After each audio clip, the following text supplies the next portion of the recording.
Hi കൂട്ടുകാരെ, പുതിയൊരു വീഡിയോയിലേക്ക് സ്വാഗതം.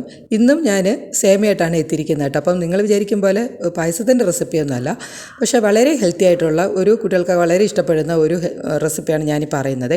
അപ്പോൾ ഞാനിതിലിപ്പം പഞ്ചസാരയാണ് ചേർത്തത്. പക്ഷേ നിങ്ങൾ ശർക്കര ആയിട്ട് ചേർക്കുകയാണെങ്കിൽ കുറച്ചുകൂടെ ഹെൽത്തി ആയിട്ട്, പക്ഷേ ശകല കളറിൻ്റെ അല്പം വ്യത്യാസം കാണുമെന്നേ ഉള്ളൂ. പക്ഷേ എന്തായാലും വളരെ ഹെൽത്തി ആയിട്ടുള്ള ഒരു ഐറ്റം നമുക്ക് ഉണ്ടാക്കിയെടുക്കാം. സേമിയ കൊണ്ടാണ് ഇത്രയും ഒരു മനോഹരമായിട്ടുള്ള ഒരു ഡെസേർട്ട് ഉണ്ടാക്കിയെടുത്തിരിക്കുന്നത് കേട്ടോ. അപ്പം ഞാൻ എപ്പോഴും പറയുന്നത് തന്നെയാണ്, എൻ്റെ റെസിപ്പി മുഴുവനും എൻ്റെ കൊച്ചുമക്കൾക്ക് വേണ്ടി തന്നെയാണ്. അതാണ് ഈ മധുരമുള്ള റെസിപ്പികളൊക്കെ വരുന്നത് കേട്ടോ. അപ്പം വേറെ ഒന്നും തോന്നണ്ട. അപ്പം എൻ്റെ കുട്ടികൾക്ക് വേണ്ടിയിട്ട് വളരെ ഹെൽത്തി ആയിട്ട് നമുക്ക്, എന്നാൽ ഇതിൽ അല്പം മധുരം കുറവാണ്.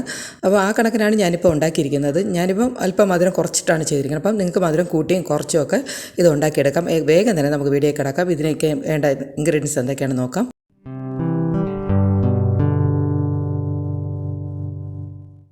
ഇതിനായിട്ട് 3 മുട്ടയാണ് ഞാൻ എടുത്തിരിക്കുന്നത്. പിന്നെ ഈ ഒരു സൈസിലുള്ള ഒരു സവാള എടുത്തിട്ടുണ്ട്. പിന്നെ കുറച്ച് കപ്പലണ്ടിയും ഇത്തിരി ട്യൂട്ടി ഫ്രൂട്ടിയും പിന്നെ ഗ്രാമ്പൂവും പട്ടയാണ് ആവശ്യം. പിന്നെ 1 കപ്പ് പഞ്ചസാര ഞാൻ എടുത്ത് വെച്ചിട്ടുണ്ട് കേട്ടോ. പിന്നെ നമുക്ക് ആവശ്യമായിട്ടുള്ള സേമിയാണ് ആവശ്യം. അപ്പോൾ ഇനി സേമിയ നമ്മൾ കുറച്ചെടുത്തൊന്ന് നമ്മൾ ചെറുതായിട്ടൊന്ന് നുറുക്കിയെടുക്കാം. പായസത്തിനൊക്കെ ചെയ്യുമ്പോൾ തന്നെ അതുപോലെ ഒന്ന് നുറുക്കിയെടുക്കാം കേട്ടോ. ഇനി അതൊന്ന് നമുക്കൊന്ന് അളന്ന് നോക്കാം. അപ്പോൾ ഞാനിപ്പോൾ ഒന്ന് അളന്ന് നോക്കിയപ്പോഴത്തേക്ക് ഏകദേശം 1 കപ്പ് ഉണ്ട് കേട്ടോ. നമുക്ക് ഇതിനിപ്പോൾ ഈ ഒരു കണക്കിന് നമുക്ക് ചെയ്യാം. ഇനി ഒരു പാനൊന്ന് അടുപ്പിൽ വെച്ച് ചൂടാക്കുക. അതിലേക്ക് 1-1.5 ടേബിൾ സ്പൂണ് നെയ്യും ചേർക്കാം. നമുക്കിതിലേക്ക് ഇനി നുറുക്കിയ നമ്മുടെ സേമിയ ഒന്നിട്ട് നന്നായിട്ടൊന്ന് റോസ്റ്റ് ചെയ്തെടുക്കാം കേട്ടോ. അപ്പം ഇതിൽ നമുക്ക് നെയ്യ് ഇത്രയും വേണ്ടെങ്കിൽ ഇത്രയും ഇപ്പോൾ വേണ്ടെങ്കിൽ ചേർക്കണ്ട, കുറച്ച് ചേർത്താൽ മതി. അപ്പം നിങ്ങളുടെ നെയ്യുടെ ഫ്ലേവർ കുറച്ച് കൂടുകയാണെങ്കിൽ അങ്ങനെ എടുത്താൽ മതി കേട്ടോ. അപ്പോൾ എന്തായാലും നന്നായിട്ടൊന്ന് റോസ്റ്റ് ചെയ്തെടുക്കാം. സേമിയ കൊണ്ട് നമ്മൾ എപ്പോഴും പായസമാണ് ഉണ്ടാക്കാറ്, എന്നാൽ ഇതൊരു വെറൈറ്റി ആയിട്ടുള്ളൊരു ഡിഷ് തന്നെയാണ് കേട്ടോ. അപ്പോൾ നമ്മുടെ കുട്ടികൾക്കൊക്കെ ഇത് ഉണ്ടാക്കി കൊടുക്കുകയാണെങ്കിൽ അവർക്ക് വളരെ ഹെൽത്തി ആയിട്ടുള്ള പല മുട്ടയൊക്കെ ചേർത്താണ് നമ്മൾ ഉണ്ടാക്കുന്നത്. അപ്പം എന്തായാലും അവർക്കും കൂടെ ഒരു കണക്കാക്കിയിട്ടാണ് ഞാനിത് ഈ റെസിപ്പി പറയുന്നത് കേട്ടോ. അപ്പോൾ എന്തായാലും ഈ ഒരു കണക്കിന് നമുക്കിപ്പോൾ മൂത്ത് വന്നിട്ടുണ്ട്. അപ്പം ഇനി നമുക്കിതിൽ കൂടുതൽ വെച്ച് കഴിഞ്ഞാൽ ഇത് ഭയങ്കരമായിട്ട് കരിഞ്ഞു പോകും. ഇത് ഏകദേശം ഒരു ഗോൾഡൻ കളറിലോട്ട് വരുമ്പോഴത്തേക്കും നമുക്കിതൊന്ന് മാറ്റാം കേട്ടോ. ഈ ഒരു കണക്ക് മതി. അപ്പോൾ ഇത് നമുക്കിനി മാറ്റിയിട്ട് ഞാനിപ്പോൾ ഇതിൻ്റെ ഈ അടുപ്പിൽ തന്നെ ഞാനിപ്പോൾ കുറച്ച് വെള്ളം കൂടെ ഒന്ന് ചൂടാക്കാൻ വെക്കുന്നുണ്ട്. ഏകദേശം ഒരു 2-2.5 കപ്പോളം വെള്ളമുണ്ട് കേട്ടോ. അതൊന്ന് ചൂടാവട്ടെ. ഈ സമയം കൊണ്ട് നമുക്ക് ഈ സവാള ഒന്ന് ചെറുതായിട്ടൊന്ന് നുറുക്കി കൊണ്ടുവരാം. അപ്പോൾ നമുക്ക് നമ്മുടെ മുട്ടയ്ക്കൊക്കെ ചെയ്യില്ല, ഓംലെറ്റിനൊക്കെ ചെയ്യും പോലെ അത്രയും ചെറുതായിട്ട് വേണം ഇത് അരിഞ്ഞെടുക്കാൻ കേട്ടോ. അപ്പോൾ അതൊന്ന് നമുക്ക് ചെയ്ത് വയ്ക്കാം. അപ്പോൾ നിങ്ങളിതെന്താണ് ചെയ്യണമെന്നായിരിക്കും വേണ്ടല്ലേ, ഉള്ളി സവാളയൊക്കെ ചേർത്തിട്ട് എന്താണോ എന്തോന്നല്ലേ. എന്തായാലും നല്ല ടേസ്റ്റി ആയിട്ടുള്ളൊരു ഡിഷ് തന്നെയാണ്. അപ്പോൾ ഞാനിതൊന്ന് ഇതുപോലെയൊക്കെ ഒന്ന് നുറുക്കി എടുത്ത് കൊണ്ടുവരാം കേട്ടോ. ഇവിടെ നമുക്ക് വെള്ളം ഒന്ന് തിളച്ച് വന്നിട്ടുണ്ട്. അപ്പോൾ ഈ സമയം ഞാൻ പട്ടയും ഗ്രാമ്പും ഇട്ടിട്ടുണ്ട്. അപ്പോൾ അത് ഒന്ന് കട്ടായി പോയിട്ടുണ്ട്, കാണാമായിരിക്കും അതിൽ കിടക്കുന്നത്. അപ്പോൾ പട്ടയും ഗ്രാമ്പും ഇട്ട് നന്നായിട്ട് തിളച്ചപ്പോൾ ഞാനിപ്പം നമ്മുടെ വറുത്ത സേമിയ ഒന്ന് ഇട്ടിട്ടുണ്ട് കേട്ടോ. ഇട്ട് ഒന്ന് വേവിച്ചെടുക്കണം. അപ്പോൾ ഇതിലിപ്പം നമുക്കിപ്പം ഒരു നുള്ളു ഉപ്പ് വേണമെങ്കിൽ ഈ സമയം വേണമെങ്കിൽ ചേർക്കാം കേട്ടോ. അപ്പോൾ ഇത് ഏകദേശം ഒന്ന് വെന്ത് വന്നിട്ടുണ്ട്. അപ്പോൾ ഒരു 10-15 മിനിറ്റ് അപ്പോൾ നമ്മൾ വേണ്ടി വരും ഇതൊന്ന് ഈ ഒരു സ്റ്റേജിൽ എത്താനായിട്ട്. അപ്പോൾ ഞാൻ എന്തായാലും ഈ ഒരു കണക്കിന് എന്തായാലും വേവിച്ച് ഒന്ന് എടുത്തിട്ടുണ്ട് കേട്ടോ. ഇനി ഇതൊന്ന് ഞാനിപ്പോൾ ഈ ഒരു കണക്കായപ്പോഴത്തേക്കും തീ ഒന്ന് ഓഫ് ചെയ്തിട്ടുണ്ട്. ഇനി നമുക്കതൊന്ന് അടുപ്പിൽ നിന്ന് മാറ്റിയിട്ട് ഞാനിപ്പോൾ നേരെ ഒരു അരിപ്പയിലോട്ടാണ് ഒന്ന് മാറ്റുന്നത് കേട്ടോ. ഇതൊന്ന് നമുക്ക് ഈ വെള്ളമൊന്നും നമുക്ക് വേണ്ട, ഇതിലോട്ടൊന്ന് ഡ്രെയിൻ ചെയ്തെടുക്കാം കേട്ടോ. അപ്പം ഇതവിടെ ഇരുന്നോട്ടെ. ഇതൊന്ന് അല്പം ഒന്ന് ചൂടൊന്ന് മാറിക്കോട്ടെ കേട്ടോ. അതവിടെ നിന്ന് ചൂട് മാറുക മാത്രമല്ല ഇത്തിരി വെള്ളം കൂടെ ഒന്ന് വലിഞ്ഞ് വരണം, അതിനാണേ. അതപ്പോൾ അവിടെ ഇരുന്നോട്ടെ. ഇനി ഞാനിപ്പോൾ ഈ സമയം കൊണ്ട് സവാളയെല്ലാം ഇതുപോലെ ഒന്ന് നുറുക്കിയെടുത്തിട്ടുണ്ടായിരുന്നു. അപ്പോൾ ഇത് 10 മിനിറ്റ് കഴിഞ്ഞപ്പോഴത്തേക്കും ഏകദേശം ഒന്ന് വെള്ളം വലിഞ്ഞിട്ടുണ്ട്. ഞാനിപ്പം 1 കപ്പ് പഞ്ചസാര എടുത്ത് അതിൽ നിന്ന് ഏകദേശം ഒരു 3/4 ഭാഗത്തോളം ഞാൻ വിട്ടിട്ടുണ്ട്.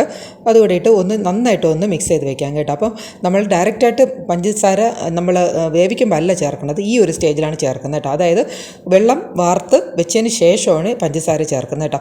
അതവിടെ ഇരുന്നോട്ടെ. ഇനി നമ്മൾ എടുത്ത് വെച്ചിരിക്കുന്ന 3 മുട്ട ഉണ്ടല്ലോ, അത് നമുക്കൊന്ന് പൊട്ടിച്ച് ഒരു ബൗളിലോട്ട് മാറ്റാം കേട്ടോ.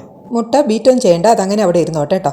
ഇനി നമ്മൾ നേരത്തെ എടുത്ത പാൻ തന്നെ മതി. അതിലേക്ക് ഏകദേശം ഒരു 2 ടേബിൾ സ്പൂണോളം നെയ്യ് ഇപ്പം ഞാൻ ചേർത്തിട്ടുണ്ട് കേട്ടോ. അപ്പോൾ നെയ്യ് നിങ്ങൾക്ക് ഇഷ്ടമുള്ളവർ ചേർക്കാം കേട്ടോ. ഞാനിപ്പോൾ ഇത്രേ ചേർത്തുള്ളൂ. ഇതൊന്ന് നന്നായിട്ട് ചൂടായി വരുമ്പോൾ നമ്മൾ നുറുക്കി വെച്ച നമ്മുടെ സവാള ഒന്ന് ചേർക്കാം. അതുകൂടെ ചേർത്ത് നന്നായിട്ടൊന്ന് സോട്ട് ചെയ്യാം കേട്ടോ. അപ്പം ഞാൻ ഇതുവരെ ഉപ്പൊന്നും ഇതിൽ ചേർത്തിട്ടില്ല. അപ്പം അത് നമ്മൾ ഏതൊരു മധുര സാധനങ്ങൾ നമ്മൾ ഉണ്ടാക്കുമ്പോഴും അതിൽ 1 നുള്ളു ഉപ്പ് ചേർക്കുന്നത് നന്നായിരിക്കും. അപ്പം ഇത് മധുരമൊക്കെ ഒന്ന് എൻഹാൻസ് ചെയ്ത് നിൽക്കും കേട്ടോ. അപ്പോൾ ഞാനിപ്പം ഏകദേശം 1 നുള്ളു ഉപ്പ് ഞാനിപ്പോൾ ഈ സ്റ്റേജിൽ ചേർക്കുകയാണ്. അപ്പം ഇത് സവാളയും ഒന്ന് പെട്ടെന്ന് വെന്ത് വരികയും ചെയ്യും. അങ്ങനെ ഒരു കാര്യം കാര്യം കൂടെ ഉണ്ട്. അപ്പോൾ എന്തായാലും ഇപ്പോൾ അതും കൂടെ ചേർത്ത് ഏകദേശം ഒരു ഗോൾഡൻ ഒരു ചെറിയൊരു ഒന്ന് വഴന്ന് വന്നപ്പോഴത്തേക്കും നമ്മൾ പൊട്ടിച്ച് മാറ്റി വെച്ച നമ്മുടെ മുട്ടയുണ്ടല്ലോ, അത് നമുക്ക് ഈ സ്റ്റേജിലോട്ട് ഇതിലോട്ടാണ് ചേർക്കേണ്ടത്. ഇതും കൂടെ ചേർത്ത് ഒന്ന് നന്നായിട്ടൊന്ന് സോട്ട് ചെയ്യണം. അതായത് നമ്മുടെ മുട്ട ഒന്ന് ക്രംബിൾ ചെയ്തെടുക്കുക എന്നുള്ളതാണ്. അതിനൊന്ന് നന്നായിട്ടൊന്ന് ചിക്കി ഒന്ന് എടുക്കുക എന്നുള്ളതാണ് ഇതിൻ്റെ ഈ സമയത്ത് നമ്മൾ ചെയ്യുന്നത് കേട്ടോ. അപ്പോൾ നിങ്ങൾക്ക് മുട്ടയുടെ അളവൊക്കെ ഇതിന് എൻ്റെ ഒരു കണക്കിന് ഞാൻ പറഞ്ഞതാണ്. ഇതിൽ കൂട്ടൊക്കെ കുറയ്ക്കുകയൊക്കെ ചെയ്യും. ഇപ്പോൾ 2 മുട്ട മതി അങ്ങനെ ചെയ്യാം, അല്ല 3 മുട്ട ചെയ്യാം, 4 മുട്ട എങ്ങനെ വേണമെങ്കിൽ നിങ്ങളുടെ ഇഷ്ടം പോലെ എടുക്കാം. എന്തായാലും ഇതിപ്പോൾ ഏകദേശം ഒന്ന് ക്രംബിളായി വന്നിട്ടുണ്ട് കേട്ടോ. ഈ ഒരു കണക്ക് കാണാമല്ലോ, ഈ ഒരു കണക്കായി വന്നിട്ടുണ്ട്. അപ്പോൾ സവാള അല്പം ഒന്ന് വെന്തിട്ടുണ്ട്. ഇനിയാണ് നമ്മൾ ആ പഞ്ചസാരയും കൂടി ചേർത്ത് വെച്ചിരിക്കുന്ന നമ്മുടെ സേമിയ ഉണ്ടല്ലോ, അത് അങ്ങനെ അങ്ങ് ചേർക്കാം. അപ്പോൾ ഒത്തിരി വെള്ളമായിട്ടുണ്ട്, കാരണം നമ്മൾ ചൂടോടെ നമ്മൾ ചേർക്കുമ്പോൾ പഞ്ചസാര അലിഞ്ഞതാണ്.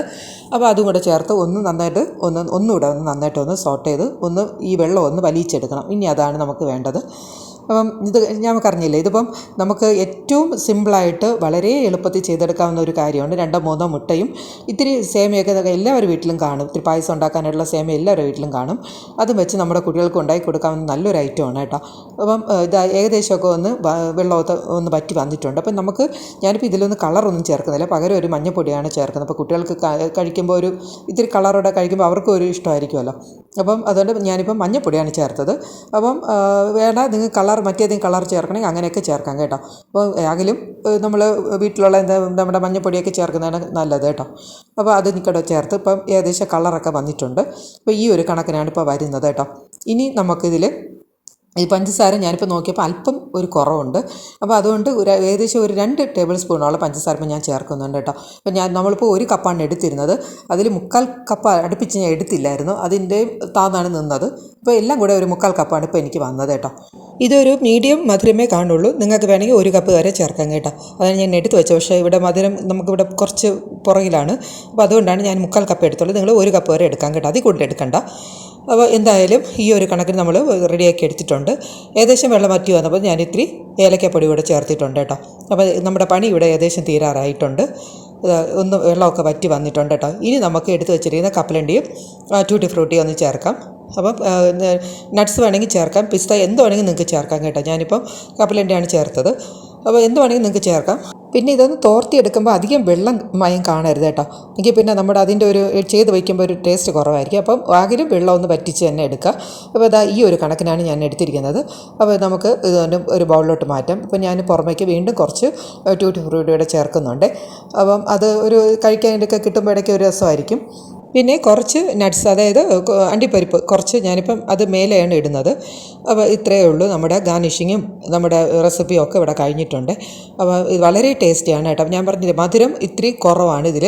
പക്ഷേ നിങ്ങൾ 1 കപ്പിന് മധുരം നിങ്ങൾക്ക് ചേർക്കാം. ഇതിന് പകരം നിങ്ങൾക്ക് ശർക്കര വേണമെങ്കിലും ചേർക്കാം. പക്ഷേ കളറ് വേറൊരു കളറിലോട്ട് എത്തും, അത്രയേ ഉള്ളൂ. അപ്പോൾ എന്തായാലും കുട്ടികൾക്കൊക്കെ വളരെ ഹെൽത്തി ആയിട്ടുള്ള ഒരു ഇത് തന്നെയാണ്. അപ്പോൾ ശർക്കര ചേർക്കുകയാണെങ്കിൽ നിങ്ങൾക്ക് ധൈര്യമായിട്ട് കുട്ടികൾക്ക് ഒരു പ്രശ്നവുമില്ല. അപ്പോൾ ഞാൻ പറയുന്നത് പഞ്ചസാരക്കാളും നല്ലത് ശർക്കര ചേർക്കുന്നത് തന്നെയായിരിക്കും. അപ്പോൾ ഈ ഒരു കളർ നമുക്ക് കിട്ടില്ലെന്നേ ഉള്ളൂ. ഇത്തിരി ഒരു മങ്ങിയ കളറിൽ മറ്റൊരു കളർ കിട്ടും, അത്രയേ ഉള്ളൂ. എന്തായാലും ഇതൊന്നും നിങ്ങൾ ട്രൈ ചെയ്ത് നോക്കണം. കാരണം എന്ന് വെച്ചാൽ നമ്മൾ എപ്പോഴും പായസമാണ് ഈ സേമിയ കൊണ്ട് നമ്മൾ കൂടുതലും ഉണ്ടാക്കുന്നത്. അപ്പം ഇതൊരു വെറൈറ്റി തന്നെയാണ്. ഞാൻ വേറെ 1-2 സേമിയ വെച്ച് 1-2 ഐറ്റങ്ങൾ ഞാൻ നേരത്തെ ഇട്ടിട്ടുണ്ട്, ഷോർട്സിലൊക്കെ ഇട്ടിട്ടുണ്ട്, ലഡ്ഡു ഒക്കെ ഉണ്ടാക്കുന്നത്. അപ്പം എന്തായാലും ഇതൊന്നും നിങ്ങൾ ട്രൈ ചെയ്യണം കേട്ടോ. അസാധ്യ രുചിയാണ്. കാരണം എന്ന് വെച്ചാൽ ഇതൊന്ന് അല്പം തണുത്ത് കഴിഞ്ഞ് നമ്മൾ ഫ്രിഡ്ജിലൊന്ന് വെച്ച് കഴിക്കുകയാണെങ്കിൽ ഇതിൻ്റെ ടേസ്റ്റ് കുറച്ച് വേറൊരു രീതിയിലാണ് കേട്ടോ. അപ്പോൾ ഞാൻ എന്തായാലും ഇത് കുറച്ച് നേരത്തെ ഫ്രിഡ്ജിൽ തന്നെ മാറ്റാൻ പോവുകയാണ്. അപ്പോൾ എന്തായാലും ഒന്ന് ട്രൈ ചെയ്യുക. ഇഷ്ടപ്പെട്ടാൽ ഒന്ന് ലൈക്ക് ചെയ്യുക, ഷെയർ ചെയ്യുക. പുതിയൊരു വീഡിയോയുടെ കാണാം. Okay, thank you friends, and also thank you for watching.